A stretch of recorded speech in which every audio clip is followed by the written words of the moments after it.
And I've been around various states, and I'm here in California. And I want to say that I've had very meaningful engagement with our people here in the United States. And I'm a wiser person. I'm not the way I came. By the time I go home back, I'm a better leader. I'm a wiser leader. I've learned so much by listening to Kenyans. I have seen so much. And I must tell you, you guys are great people, that you have come to a foreign land and stamped your authority by succeeding. You are having businesses that are very successful. Where you are employed, you have made impact. Tafadhali mujipigie makofi. Pongezi. And that encourages me that much as we are having problems back home, all is not lost, because our greatest asset as a nation is a human resource at our disposal.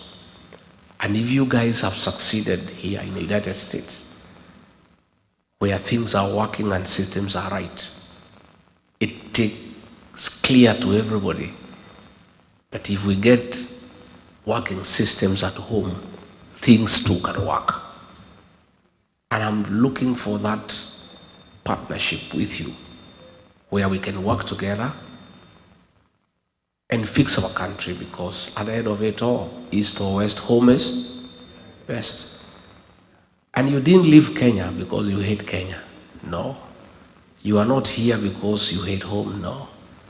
You came here to look for greener pastures and to expand your territories and to look for opportunities that were not available back home. If those opportunities were available back home, you'd be at home. And therefore you have a duty, and I've heard most of you tell me, you like to come back home and help us grow our country and build our economy. But it's only fair that as you come home, you cannot leave a working system to come to one that is not working. So it is in your interest that we fix our country. When systems are working at the right time, you can come back home. And we are offering a different kind of leadership, a different module of governance to right what is wrong in our country and to make sure that things are working the way they work here. And that is why I have had this continuous engagement.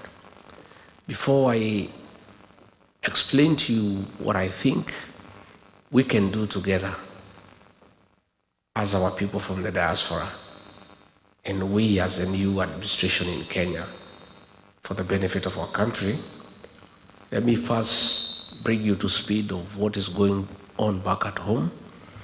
I'm sure you know quite a bit of what is going on, but probably you have not had the benefit to hear it from an insider who has been in government, and somebody who also talks to many people every day to analyze situations and what is going on back home.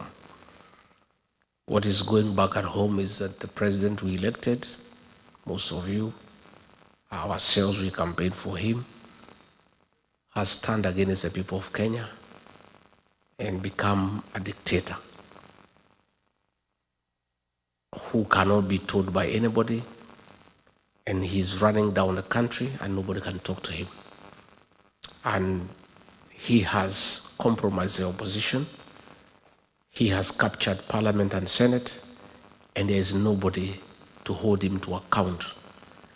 And since nature abhors vacuum, our young children, the Gen Zs, filled that space and became the opposition in Kenya and said, no, what is happening is not acceptable. It shouldn't happen, and it's within the constitutional right, freedom of speech, freedom of expression, to say no.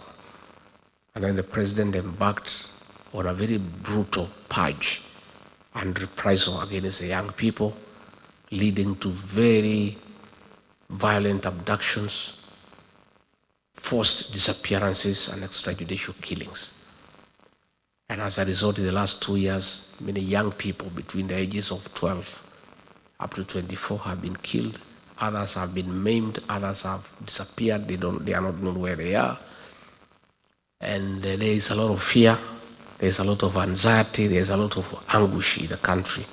As mothers, as fathers, as all of us as parents, cry for our children. Things have gotten so bad that the president doesn't fear anymore to support the killing of children publicly. His minister for Interior publicly and shamelessly gave an order of shoot to kill to policemen and said, if you see anybody near a police station, just shoot and kill, despite the fact that a police station is a public institution and Kenyans have every right to go to a police station. Instead of William Ruto admonishing the minister for going against the constitution, he went ahead and issued further orders himself that people should be shot in the leg. A president saying publicly, shoot them in the leg, harm them, then take them to hospital on their way to prison. That is how callous he has become, and he doesn't hide anymore. It's the extent of the impunity that is very worrisome to the people of Kenya. That a leader who is elected by the people has the audacity to threaten Kenyans and issue orders for them to be harmed, to be injured before they are in prison. Even before Kenyans could recover from that shock, one of his sycophants, who is a chairman of the Committee on Defense and Foreign Relations in Parliament, Nelson Koech, went ahead and said the president is wrong. He's too soft, he is too lenient. They should not be shot on the leg, they should be shot on the head. That is a kind of impunity that is in our country. And when a lot of pressure came from here in the States the other day, because the chairman of the Foreign Relations Committee in the Senate here in the US brought a bill to review the relationship of the US and Kenya in respect of the status of a non-NATO ally.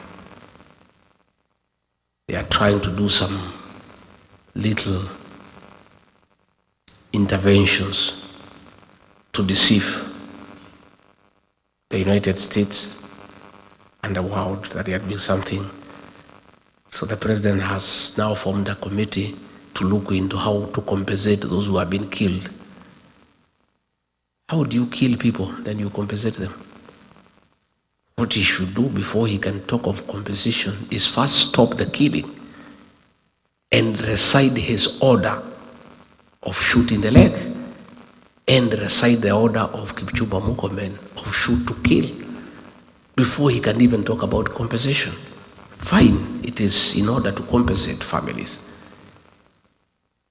that have lost their children. But it is immoral to kill children and then compensate their parents.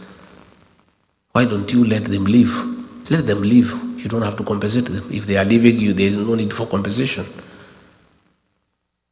So the president needs to admit liability, apologize to the parents and to the people of Kenya, recite his order on shooting the leg, countermand his minister on shoot to kill, then we can discuss compensation. But you cannot pretend you are compensating people who have lost their children and you have not yet recited the order that you gave for them to be shot. It's double speak and it's not genuine. Again, back home, he has messed the healthcare system. When he came into office, there was the NHIF, which was struggling but working. And you people know, because you take care of people back home. At least NHIF was working but struggling. So what we needed were reforms in the NHIF Act to make it more compliant, to make it more efficient, and to make it serve the people of Kenya. Instead, he scrapped it and brought something called SHIF. NHIF needed 800 million Kenya shillings to reform. He scrapped it and brought something called SHIF, at a cost of 104 billion Kenya shillings. That is money that is being stolen. And the thing is not working despite spending that amount. As we speak, yesterday, the private hospital said that all government employees will have to pay cash in advance because SHA is not working. You people know because you are here. And I know you support many families back home. You know SHA is not working. And I know you are making interventions to help your relatives back home. The education system, again, most of you are beneficiaries of the Kibaki Free Primary Education. Most of you are beneficiaries of the Higher Education Loans Board that saw you through university. Those are things that are working but have been messed up. The health program has been discarded and they have come up with something that is not working, has made university education beyond the reach of ordinary Kenyans. And many of our students are at home. Again, money meant for free primary education has been diverted and is the one that is being used for these useless empowerment programs by Mr. Soprano. This money you see in bags, in sacks every weekend is money that was meant for free primary education. A great legacy by President Mwai Kibaki has now been destroyed.